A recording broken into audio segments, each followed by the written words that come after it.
El día de hoy estaremos hablando de retos a la hora de celebrar un contrato internacional. Nos está acompañando Andrés Alonso Zárate, quien es coordinador de Derecho Corporativo de la firma Olarte Moore.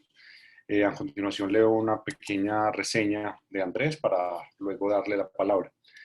Andrés Felipe es abogado egresado de la Facultad de Jurisprudencia de la Universidad del Rosario en Bogotá, con énfasis en profundización en Derecho Comercial. En el año 2013 obtuvo su título como especialista en Derecho Administrativo de la misma universidad. Posteriormente obtuvo su título como especialista en Derecho de los Negocios de la Universidad Externa de Colombia, igualmente en Bogotá, en 2018. Trabajó en una firma boutique especialista en inversión extranjera, enfocada en su práctica en las áreas de derecho corporativo y regulación cambiaria para clientes extranjeros y nacionales en sectores de la industria de oil and gas, tecnología, alimentos, entre otros. Antes de esto, trabajó en el equipo de elaboración del estudio anual de prevención de daño antijurídico para Ecopetrol y en la firma Torres Fernández de Castro y Asociados. Participó como redactor del capítulo sobre derechos de propiedad intelectual del libro Negocios Exitosos, TLC Colombia-Estados Unidos, publicado por Editorial Legis. Se vinculó al área de corporativo y privacidad de Olarte Moore en abril de 2019. Hoy Andrés Felipe lidera el área de derecho corporativo. Si bien tenemos pues un excelente expositor con el cual hablaremos de estos temas vigentes al día de hoy. La dinámica es la siguiente. Las preguntas se podrán hacer en el chat para ser respondidas por Andrés Felipe al final de la charla. Igualmente también estaremos enviando un link con una encuesta para que igualmente nos apoyen contándonos cómo les pareció, cómo fue la dinámica y así mantener la calidad de nuestros eventos. Así entonces, le doy paso a Andrés para que comience su exposición. Muchas gracias de nuevo a Olarte Moore por acompañarnos. Es un excelente aliado y afiliado de AmCham Antioquia y Caldas. Y a todos ustedes por participar en este webinar. Muchas gracias, Andrés. Adelante. Bueno, Ricardo, muchísimas gracias por la introducción. Buenos días para todos. Arranco pues agradeciendo a AmCham por este espacio, al doctor Carlos Quijano, Ricardo, Valentina. Tenemos, bueno, un tema bien interesante que buscamos que sea muy práctico la manera como lo abordamos. Hemos construido una presentación teniendo en cuenta pues la experiencia que hemos vivido en el día a día con nuestros clientes y los principales retos que se enfrentan a la hora de celebrar un contrato internacional. Si bien es cierto que los contratos, y lo veremos un poco más en detalle, son acuerdos privados, cambia un poco la manera de abordarlos cuando hablamos de un contrato nacional que se celebra entre empresas o partes colombianas en Colombia a un contrato que tiene un componente internacional, bien sea porque se ejecuta fuera del país o una de las partes se encuentra fuera del país. Entonces, en este sentido, los temas que quisiéramos revisar hoy y que proponemos son la función de los contratos como mecanismos de anticipación de riesgos, que es donde hallamos una de las principales fortalezas y utilidades de los modelos contractuales. En el ámbito internacional tiene un papel muy importante la consensualidad y la denominada lex mercatoria en el mundo de los comerciantes. Hay herramientas, instrumentos que nos permiten facilitar negociaciones por su nivel de uniformidad, porque son términos estándar y aceptados por los comerciantes en el mundo. Entonces hablaremos de los 5 terms, recientemente modificados en 2020.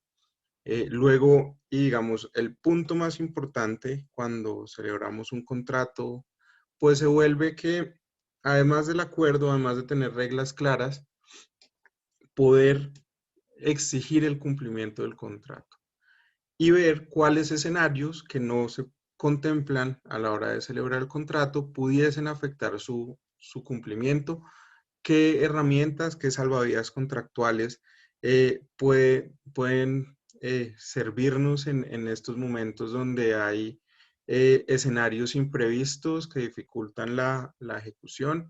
En el último año, pues la pandemia nos enseñó a contemplar salvavidas adicionales a los tradicionales pues que se acostumbraban, y hacer un ejercicio mucho más juicioso pues de la anticipación de riesgos en materia contractual.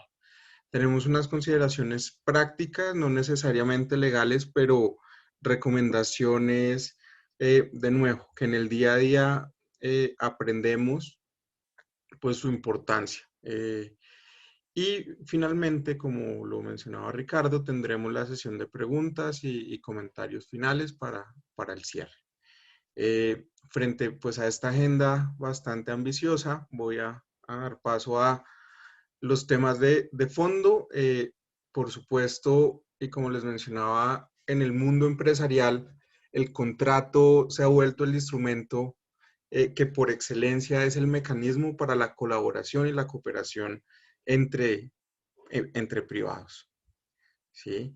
Es el principal vehículo de hacer negocios, de obtener resultados a nivel mundial. Digamos, pone a las partes a hablar el mismo idioma con algunas particularidades, como lo veremos a continuación. Pero entonces acá hay un principio rector eh, que irradia la celebración de un contrato, y es la autonomía de la voluntad, ¿sí? Lo que deciden las partes, lo que plasman las partes en el contrato, es tan importante que se vuelve ley para las partes. Y estos son los dos principios fundamentales del contrato. La autonomía de la voluntad, por un lado. Los contratos son de configuración flexible, los contratos internacionales mucho más, ¿sí? Pero es tan importante y las partes son profesionales que lo que ellas pactan se vuelve ley para ellas. Por tanto, es muy importante su cumplimiento. Adicional, digamos, a lo escrito, es importante también tener en cuenta que en el mundo de los comerciantes juega un papel muy importante la buena fe. Entonces, hay algunos principios que, aunque no estén pactados en el contrato, se imponen unas reglas de comportamiento particular, como el tema de la buena fe, que tiene bastantes manifestaciones en temas de diligencia, de lealtad en el contrato. Entonces, bueno, el contrato, entonces, además de poner las reglas del negocio, tiene elementos no solo de naturaleza legal, porque fija la estructura económica para que se alcance la utilidad que se espera para poder desarrollar la actividad que las partes pretenden perseguir. Entonces debe tener elementos de la estructura económica del negocio, una descripción muy clara de qué es lo que se va a hacer, la prestación, qué voy a vender, qué servicio voy a prestar, cuál es la expectativa de las partes, cuánto vamos a cobrar, cuánto me van a pagar por dicha prestación, si hay costos asociados digamos, en la venta de mercaderías a nivel internacional. Hay costos, por ejemplo, de transporte local, de transporte internacional, seguros, eh, garantías sobre los elementos que se vendan, en el caso de mercaderías, garantías sobre los servicios. Acá estamos en relaciones entre comerciantes, entonces es importante dejarlas en el contrato señaladas las garantías. ¿Qué pasa si hay pérdidas del negocio que se va a desarrollar? Y así mismo, ¿qué pasa con las utilidades? Por ejemplo, cuando se desarrollan proyectos de manera conjunta.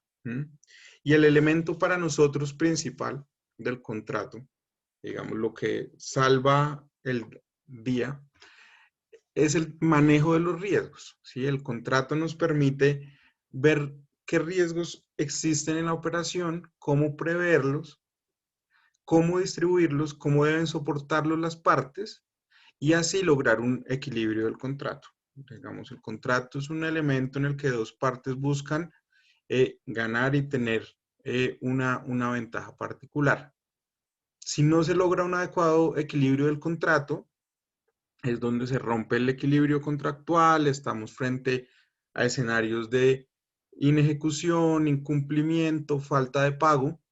Entonces, estos tres pilares, identificación de riesgo, análisis de riesgo, distribución, nos van a permitir realizar la mejor protección, mitigación de riesgo y lograr un equilibrio entre las partes.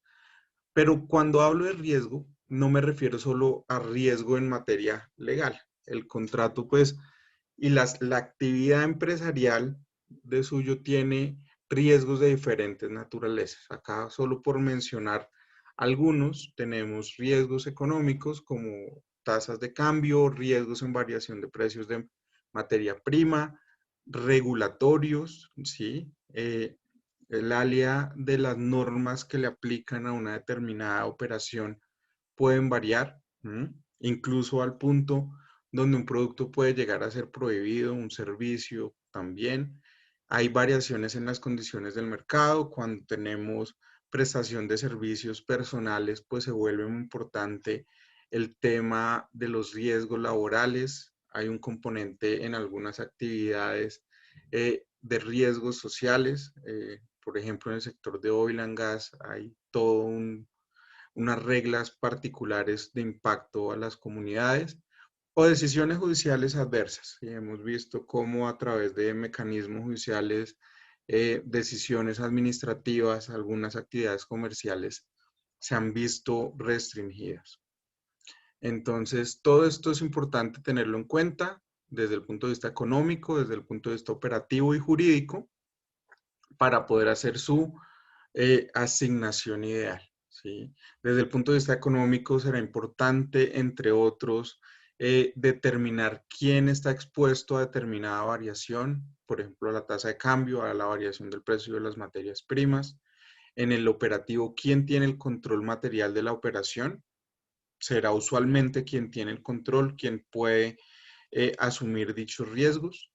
Y en el tema jurídico, ¿qué nos dice pues la norma o la regla legal a aplicar? ¿En qué sujeto, en qué extremo de la relación pone la carga? ¿Y quién puede padecer un cambio de esta naturaleza?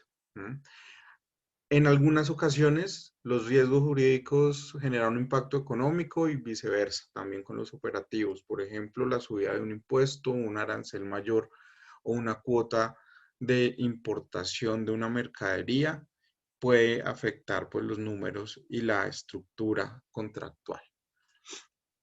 La distribución entonces atenderá a criterios de necesidad, conveniencia, los intereses de las partes y los principios que les mencionaba, que aunque no estén necesariamente escritos y pactados en el contrato o en el mundo del comercio internacional, sí se vuelven de relevancia mayor. La buena fe antes del contrato, durante y después del contrato, la búsqueda del equilibrio prestacional, el equilibrio entre las partes, las costumbres y temas de lealtad. La lealtad pues siendo una manifestación propia del principio de buena fe.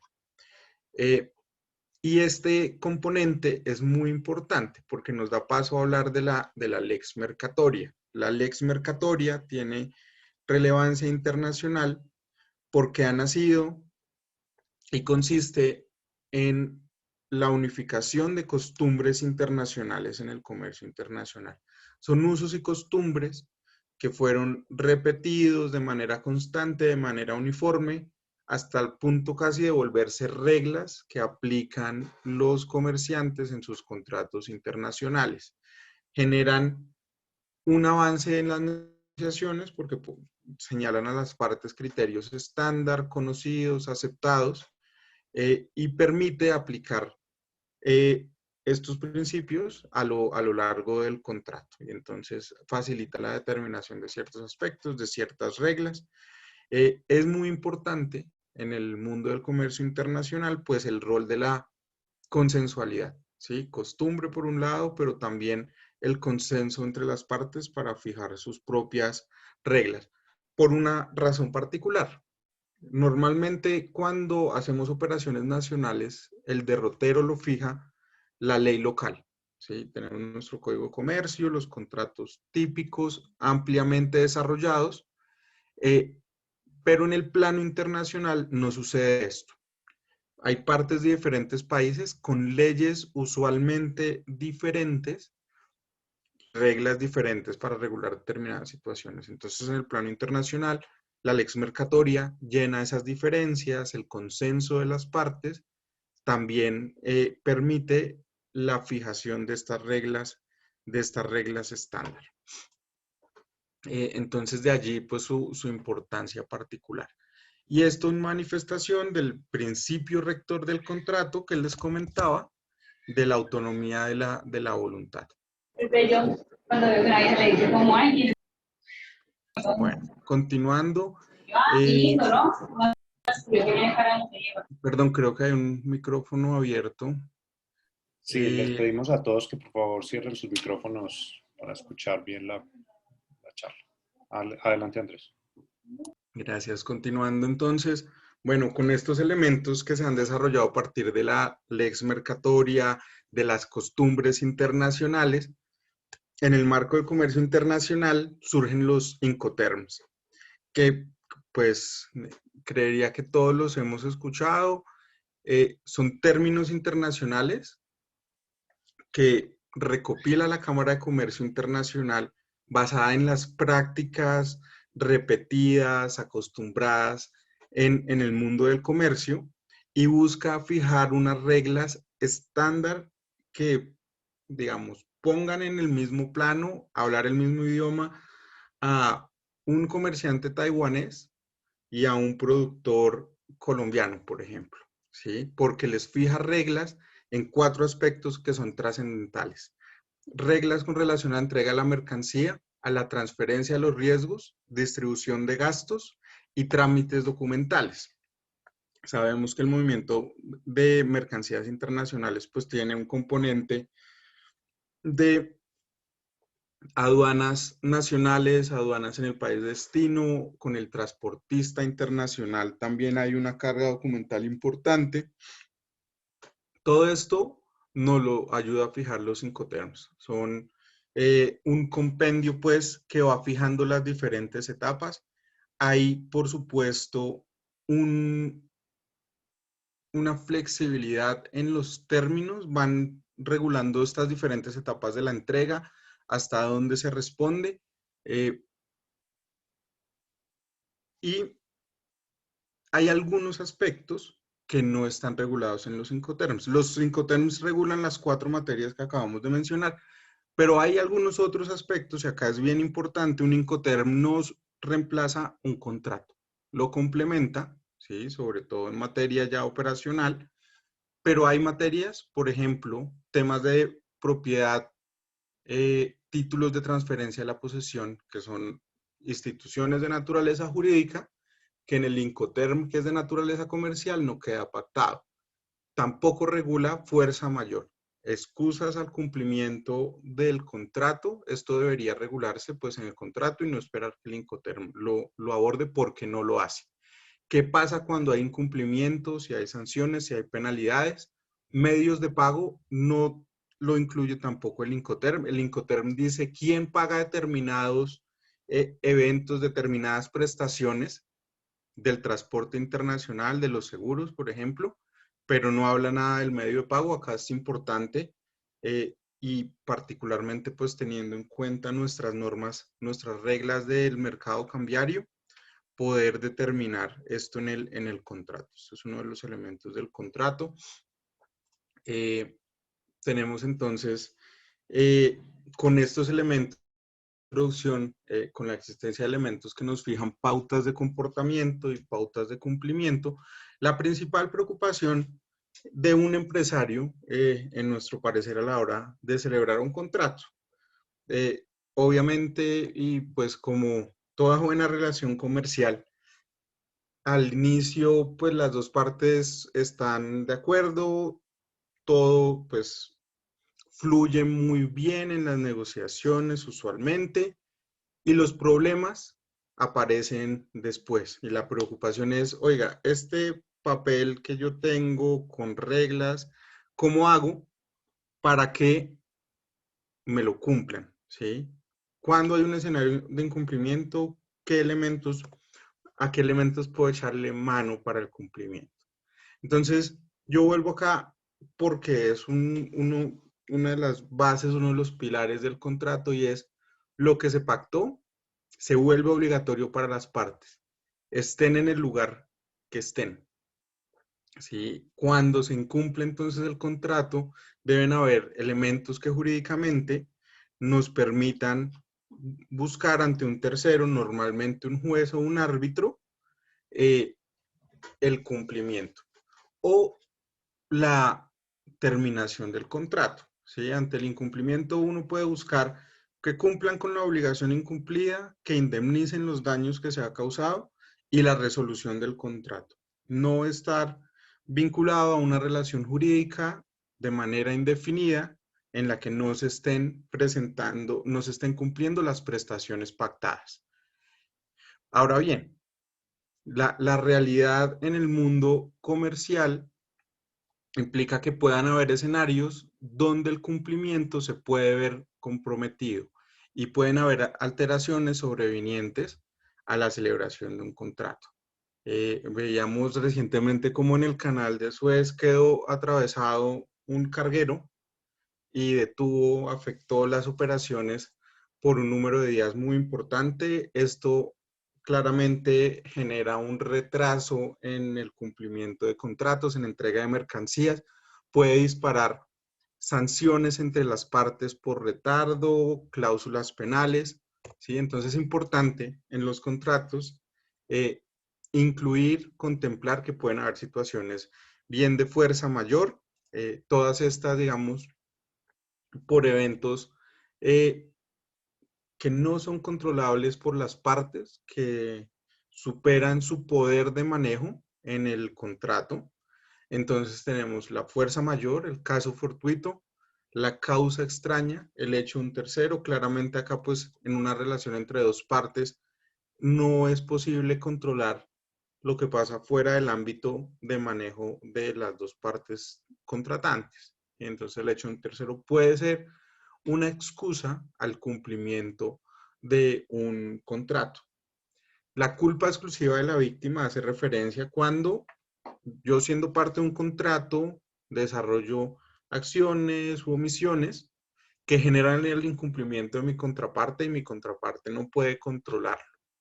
Acá entonces no podría yo buscar el cumplimiento de una obligación que por mi culpa se incumplió. Hay un principio que tiene un desarrollo particular de jurisdicción en jurisdicción, pero es una regla jurídica. Nadie está obligado a lo imposible.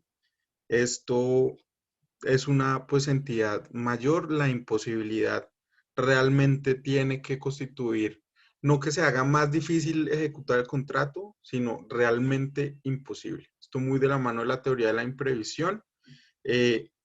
Sobre la existencia de estas circunstancias que son extraordinarias, fueron imprevisibles, no hacen parte del riesgo que se acordó asumir, ¿sí? Pueden excusar el cumplimiento del contrato. Hay otra figura que no excusa el cumplimiento, pero puede generar un reequilibrio del contrato, que es la onerosidad sobreviniente o el hardship. Esta es una figura que se ha desarrollado particularmente por la Cámara de Comercio Internacional, en nuestra jurisdicción e incluso para los contratos locales la tenemos contemplada en el Código de Comercio, y simplemente señala una regla que cuando las condiciones económicas del contrato se vuelven onerosas de una manera desproporcionada que afecta la motivación misma que llevó a celebrar el contrato, la parte afectada puede buscar una de dos cosas. Por un lado, el reequilibrio de las prestaciones, por ejemplo, ajuste del precio, ajuste de un canon de arrendamiento, ante un juez, ante el juez del contrato, ¿sí? Puede ser justicia ordinaria, puede ser en un tribunal arbitral, o la terminación del contrato. Esto queda en manos de este tercero, que regula y determina si en efecto existe excesiva onerosidad sobreviniente o no. Y entonces ante estas situaciones, y comenzamos acá un poco la parte más práctica, hay salvavidas contractuales que es importante validar que existan en el contrato, no de una manera general, sino de una manera que en la práctica puedan ser un elemento, y como lo hemos titulado, nos salve un poco el día, ¿sí?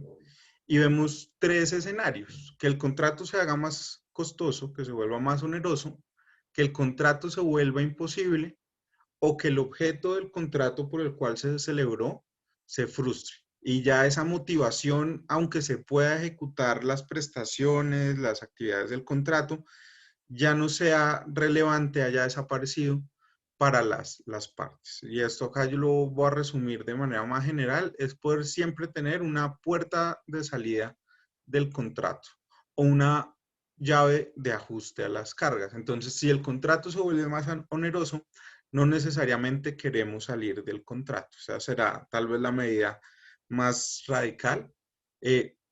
Pero lo que buscamos es tener posibilidad de renegociación mediante una cláusula de renegociación de condiciones, eventualmente la suspensión del contrato. Con la suspensión lo que pasa es que cuando se extiende de manera muy prolongada, las partes deberían tener la opción de terminarlo, claramente con reconocimientos de las actividades causadas, los costos causados y la posibilidad de renuncia al contrato.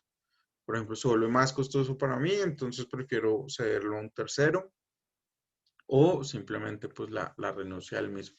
Si el contrato se vuelve imposible, pues es diferente la posibilidad que tiene la parte pues de ejecutar cualquier actividad. Entonces acá buscará poder suspenderlo hasta que la imposibilidad sea superada.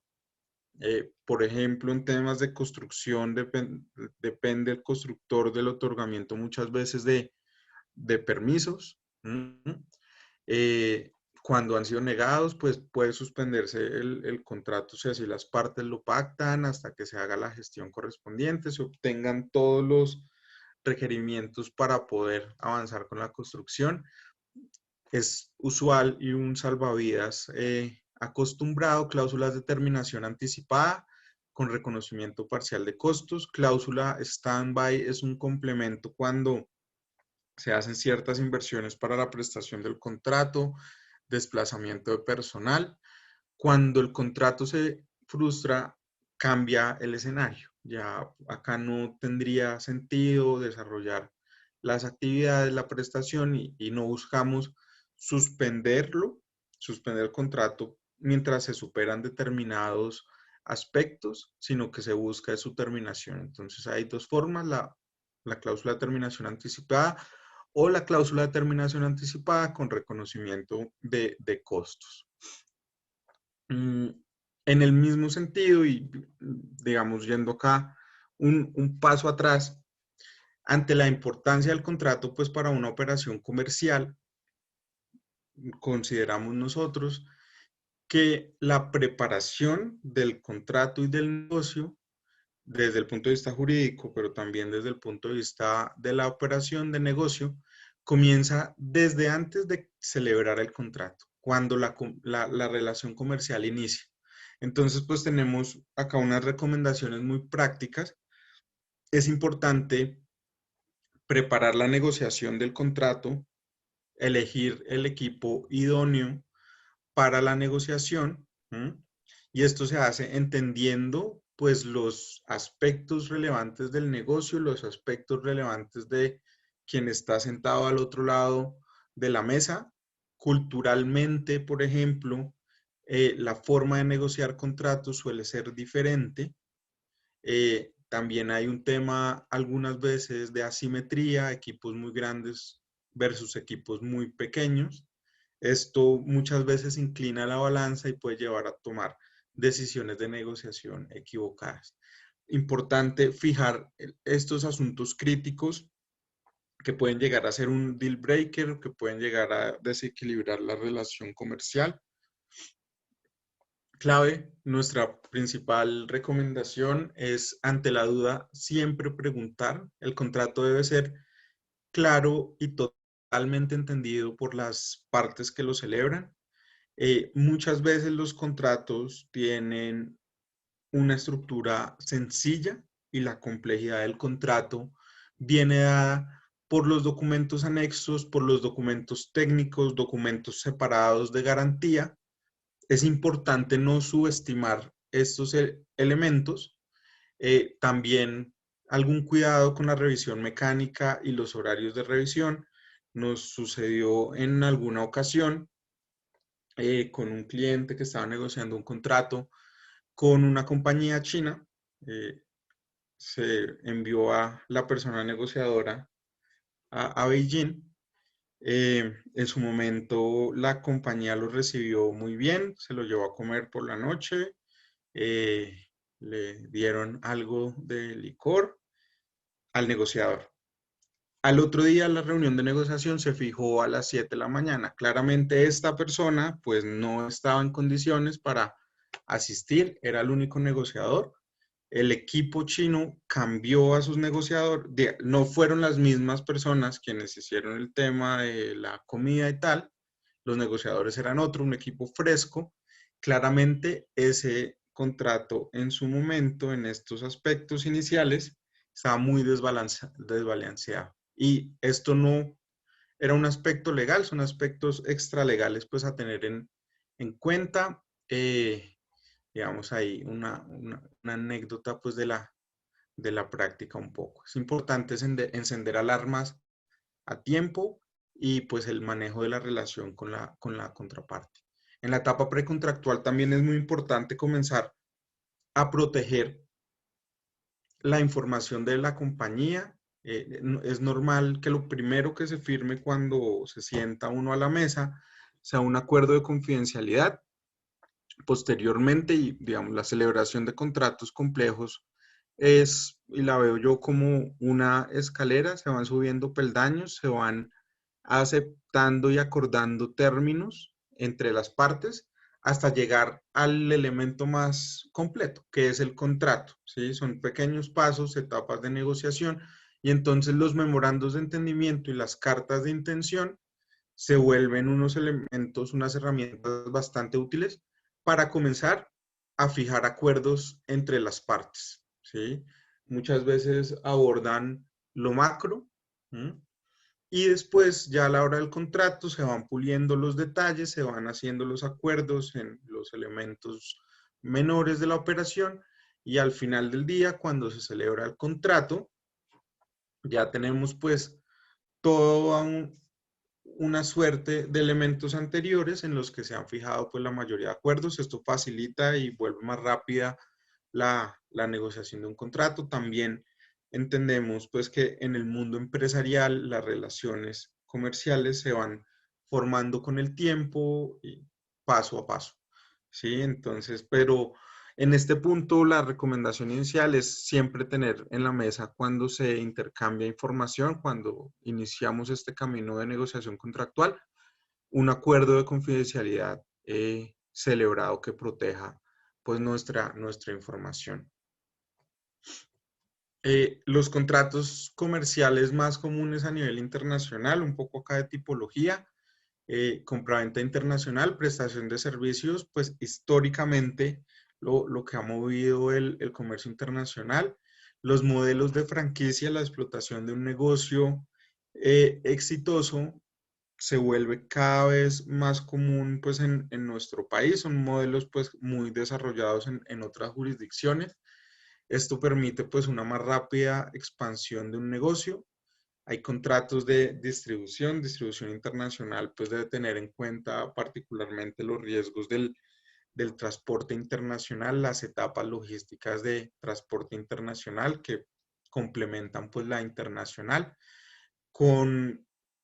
En el marco de la revolución 4.0 de la digitalización y de fenómenos como el Internet de las cosas, los contratos SaaS son cada vez más comunes, tienen ventajas en su rápida escalabilidad, en ventajas tributarias en diferentes jurisdicciones también.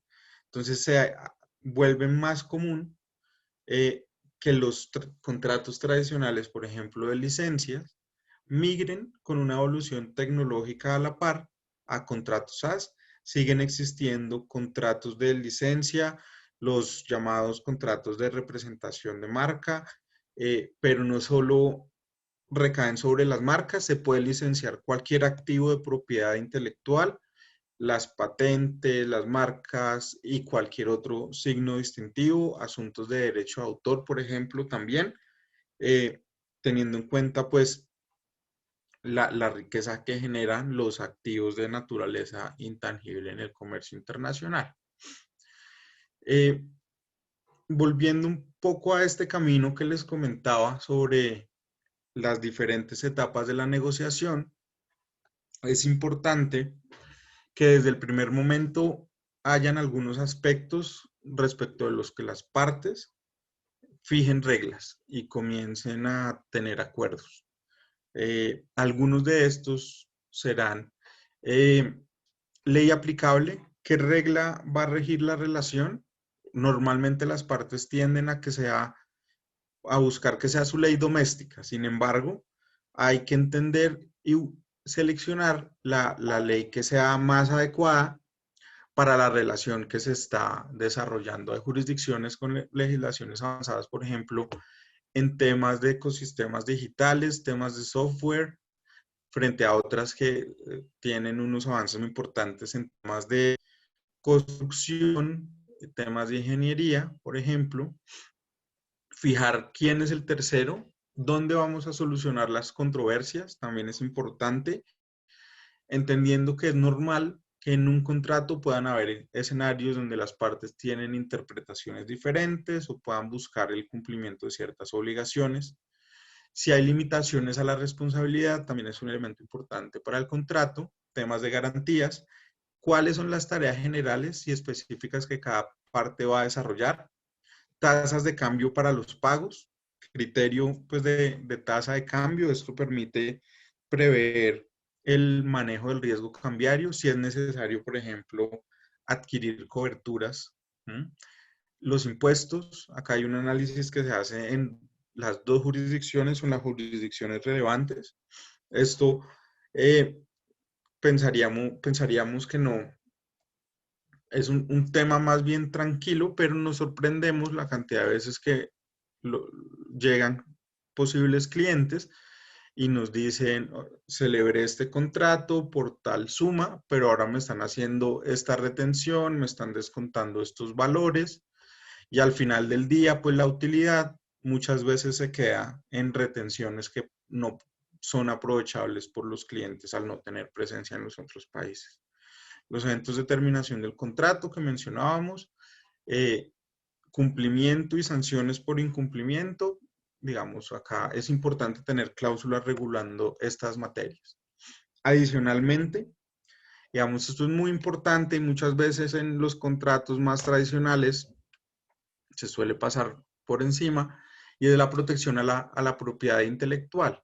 Tiene esto dos aspectos particulares, y es la propiedad intelectual. La protección de la propiedad intelectual es territorial, ¿sí? Entonces, puede que la empresa en Colombia tenga sus marcas registradas, sus invenciones y sus obras protegidas por derecho de autor y busque expandir su operación, y en la operación internacional llega a un país donde, por ejemplo, no puede utilizar su marca.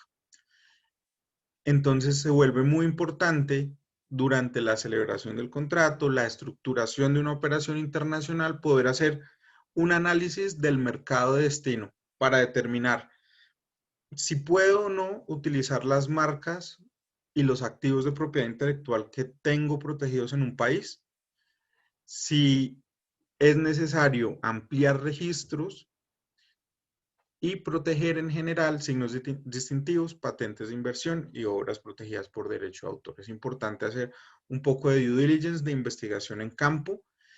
Como les digo, puede que una marca esté protegida en Colombia, pero al llegar a otro país afecte alguna marca de un tercero con un registro previo, y esto en general afecte la operación contractual. La manera preventiva de hacerlo es extender registros a las otras jurisdicciones, y esto da una mayor protección suplementaria al contrato en el momento que tuviese que hacerse, por ejemplo, el enforcement del contrato, buscar cumplimiento ante un juez en la destinación de destino. Y ya para cerrar, tenemos unos breves comentarios, unos breves tips con relación a la contratación en Estados Unidos. Lo primero con lo que abrimos son las reglas que generan confusión. En Colombia pues tenemos nuestro Código de Comercio, leyes sobre contratos, aplican de manera general. Esta es una primera diferencia con el régimen legal en Estados Unidos. Existe una legislación federal que es el UCC, el Uniform Commercial Code. Sin embargo, cada estado puede imponer limitaciones a la contratación, ¿sí? Entonces habrá que hacer un análisis y una revisión compuesta desde el punto de vista federal, pero también desde el punto de vista estatal. Hay figuras pues interesantes como la batalla de las formas o la batalla de los formularios. ¿Qué sucede cuando las partes tienen sus modelos contractuales que se comparten de términos que consideran que son estándar a su operación? Digamos, acá lo particular es que se considera que no necesariamente hay contrato, sino que cada formulario es una contraoferta. Entonces lo que pasa en la esfera judicial es que se busca determinar a cuál de estos formularios intercambiados las partes han manifestado la aceptación de su voluntad. Con relación a los intereses de mora, acá lo importante será tener en cuenta que entre estados hay regímenes diferentes para los topes máximos de los intereses de mora por incumplimiento en la ejecución o pago de obligaciones, así mismo como la prescripción de estas. Entonces, de nuevo, habrá que hacer un análisis estado por estado, donde se vayan a celebrar operaciones comerciales. Una pregunta muy común, ¿sí? Digamos, nuevamente esto no es un aspecto netamente legal, pero sí una duda reiterada, y es si los contratos deben celebrarse en inglés. La respuesta es no. Es muy usual contratos a doble columna, en inglés y en español, en inglés y en otro idioma, y las partes seleccionan cuál será el idioma predominante del contrato, cuál será el idioma que se tiene en cuenta para la resolución de una controversia. También nos preguntan mucho si los contratos business to business se pueden celebrar de manera virtual, si pueden ser online. La respuesta es que sí. Hay varias regulaciones en la materia que son importantes. Tenemos una ley federal y tenemos leyes estatales, el Uniform Electronic Transactions Act, que ha sido ratificado por todos los estados menos Illinois, New York y Washington. Entonces, bueno, también tener en cuenta esto. Yo con esto doy paso a las preguntas. Les agradezco el tiempo y quedamos pues a su disposición. No sé si haya ya preguntas en el chat. Muchísimas gracias, Andrés Felipe, por esta exposición tan completa y como tan resumida también para que sea más fácil de digerir la información. Bueno, te cuento, tenemos una pregunta de Jimena que nos dice, ¿qué es considerable tener en cuenta cuando se va a realizar contratos de licencia con un nacional y un extranjero? Ok. Bueno, lo primero a mencionar es, hay que tener muy claro qué se va a licenciar. ¿Mm? Si es una marca, si es un desarrollo particular, si es un código, ¿sí? Entonces, lo primero, delimitar muy bien el activo a licenciar, delimitar y señalar las características de la licencia, en qué territorio se licencia, a qué personas se licencia, si hay o no posibilidad de sublicenciar, ¿sí? La definición de la regalía es importante. En modelos, por ejemplo, de franquicia donde se licencia todo un paquete de activos de propiedad intelectual, suele haber un derecho de entrada y después una regalía periódica. En otros servicios, por ejemplo, en servicios de licenciamiento únicamente de marca, la regalía se vuelve periódica, tiene criterios que permiten dinamizar el cobro. Y muy importante, la terminación. También recomendamos, digamos, no es parte necesariamente de la licencia, pero incluir cláusulas que permitan la protección y el inicio de acciones por vulneraciones de la propiedad intelectual en los países de destino. ¿sí? No, que no sea necesariamente el licenciatario quien las inicie, sino que el licenciante pueda, cuando lo considere pertinente, iniciar determinadas acciones.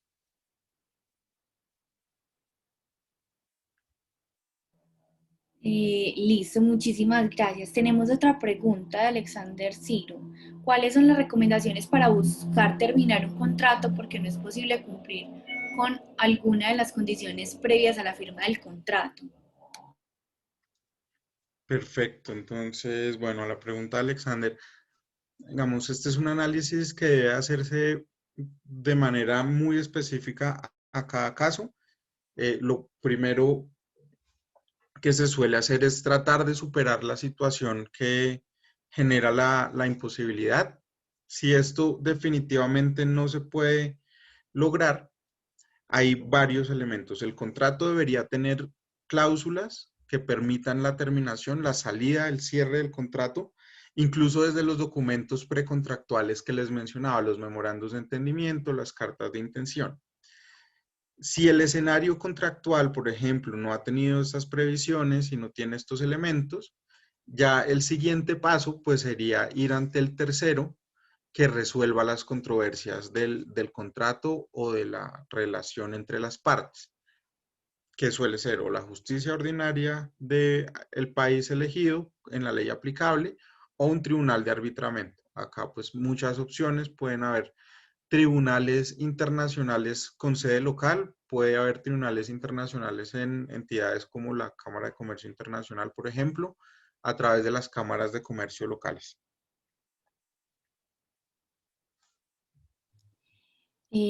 Muchas gracias. Tenemos otra pregunta de Maciel. Dice, ¿qué recomendaciones prácticas se tienen para hacer exigibles ejecutar los contratos internacionales cuando se ven incumplidos? ¿Cómo se ejecutan forzosamente? Ok, bueno, a la pregunta de Maciel, voy a responder primero con la parte menos práctica, y es que el contrato tenga cláusulas penales, cláusulas de sanciones claras, fijadas de manera previa al incumplimiento. Este es el principal elemento para disuadir o regularizar el comportamiento en un contrato. Desde el punto de vista más práctico, lo que debe contener el contrato son garantías claras que me permitan, como contratante cumplido, tomar acciones en contra del contratante incumplido. Algunos ejemplos son la celebración de pólizas de seguro, la obtención de pólizas de seguro, porque entonces yo ejecuto frente a la aseguradora y recibo pues el pago por la prestación no ejecutada. Cartas de crédito, pagarés también son usuales. Sumas contingentes a los pagos y, digamos, adicional a estas medidas entre las partes, siempre estará la opción de acudir ante el juez del contrato. Y el juez del contrato pues ya tiene todas las herramientas que dan los ordenamientos jurídicos para lograr la exigibilidad y el cumplimiento del contrato, y en el escenario que no se logre, pues declarar la responsabilidad y las indemnizaciones de perjuicios a que haya lugar. Listo. Si alguna persona tiene más preguntas, está el chat o pueden abrir sus micrófonos. O si no, pues pueden contactarse directamente con Olarte Moure o con nosotros mismos.